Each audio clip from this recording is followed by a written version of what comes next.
So, how's your neurobics coming? As a teacher for over 30 years, I've worked with students and I've learned that if I can show them different ways to do the same thing, it actually helps them. It helps with their comprehension, it helps with their self-confidence, it helps with their competence to know that, there's more than one kind of thing. So it helps to do things, the same thing in different ways. And so, did you catch my last video about neurobics? Because neurobics is a relatively new exercise specifically for your brain. Okay, it's exercising your brain in a novel and an unexpected way.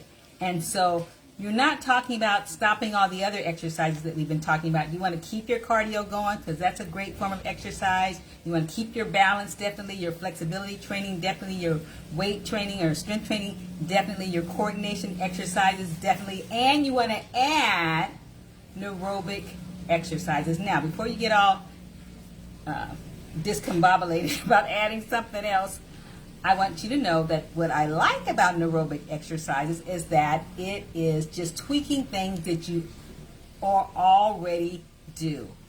Everyday, normal, routine things that you already do, you're just going to do those in a different way. So the things that you normally do during your day, you're going to continue doing. So you're really not adding more exercise onto it, you're just tweaking it and changing, modifying how you're doing. So we'll talk about that in a little bit. So my last video, like I said, was on neurobics. So if you didn't catch it, go to my YouTube channel, Keep Your Brain Sharp, or my Facebook page, Keep Your Brain Sharp, and you can find that quick video that I did on neurobics. And today I wanted to expand on that and explain a little bit about why it's so important that you do aerobics and also talk about the difference. So it's kind of like a use it or lose it type of thing. I don't know what's going on with my phone. I apologize, guys. I hope you're still hearing me. It's kind of like a use it or lose it, like a lot of things with life, with our body, use it or lose it kind of thing. And here's the deal.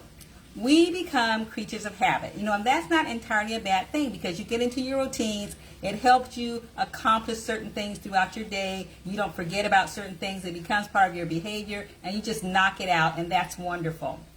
However, routine, things that you're doing routinely like that is not actually stimulating your brain.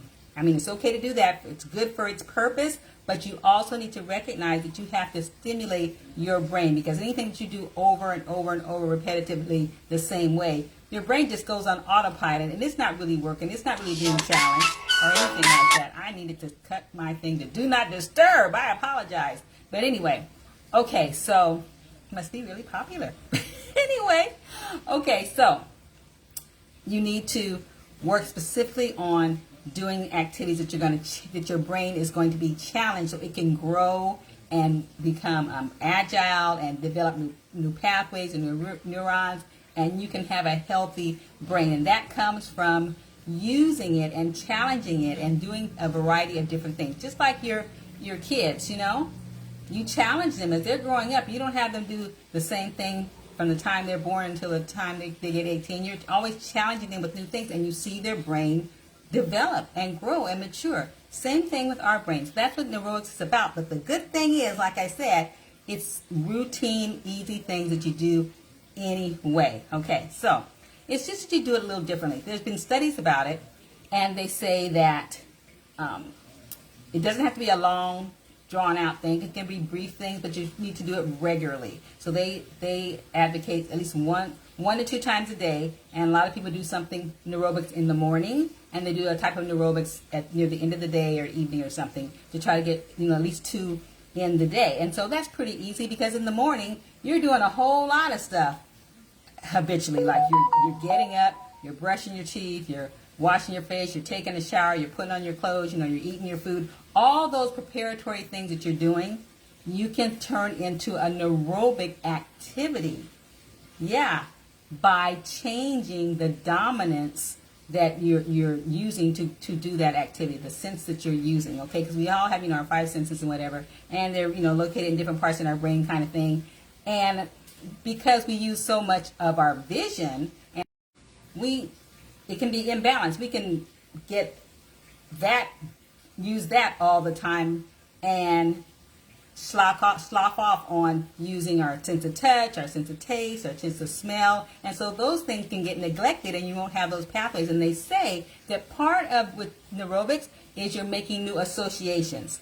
It's kind of like if you're when you're doing multisensory type of thing. They were talking like a baby with a rattle. You all had babies and we give the baby a rattle, the little baby. What the baby's going to do?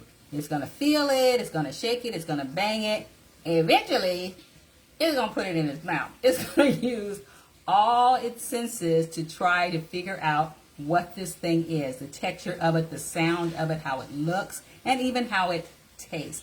Okay, and so they're saying that is stimulating the brain. And so I'm not telling you to get a rattle and put it in your mouth, but you can stimulate your brain, your sense of taste, and your sense of smell, those things, very easily by just tweaking something. Like when you get in the morning, some people might have, lemon and water in the morning or whatever, why don't you put some, I like to put some pomegranate juice in there with the lemon, and it's a different flavor, and it's a different kick, and your brain is going, woo, that was special, that wasn't the same lemon and water. If you infuse your water, you're putting in different flavors and things like that as well. When you get dressed, and use your non-dominant hand to do things like brush your teeth with your dominant hand, the hand that you don't really use. If you're right-handed, you're going to brush them with your left hand. And you can see you are challenging, and your brain is trying to figure out spatial things and all of this. Really cool. You're showering, you can use your other hand kind of thing. You can close your eyes when you're getting dressed. There's a lot of different things you can use to not use your visual or not use your hearing or to increase your touch, or those kind of things. And so I really love that. There's a book that I got this called Keep Your Brain. He has like 83 neurobic exercises, and he puts them, this is by Lawrence Katz, and he puts them all in different areas, because also when you commute, when you get in the car and things, you can change the way you drive to work, that kind of thing. You can sit, if you're not the driver, you can sit in a different spot. Have you ever sat in the back? There's a different experience when you're sitting in the back and someone's driving the car versus if you're sitting beside them when someone's driving the car. It's a different experience. Go to different places. Nature is wonderful. When you get out to nature, you're in awe and your emotions click in. They say emotions play also into your associations and into your memory and things, and you can see things happening with the birds and the butterflies and all those kinds of things. They're going to stimulate your brain. They said even in your office space, don't have everything in your office always in the same place. Change up where your stapler is, change up where your paper clips are, change up where you change that up. So you have to think about where you put it, what drawer you put it in, or what you did, so your brain is actually thinking. So there's a lot of different aerobic things you can do. And like I said, what I love about it is what you do during your day using chopsticks. That's challenging.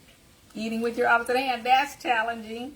I get up and go to the bathroom at night. When I go to the bathroom at night, I don't cut on the light and I just feel my way. Finding your keys out of your purse without looking in your purse, or without actually looking at the key or the keyhole. Just use your senses, use your feeling and your touch and stuff to figure out. It's harder than you think, but you are challenging and you're exercising, you're stimulating your brain. Okay, so I said the goal is like 1 or 2 every day. The start of the day and the evening of the day, they said that's good.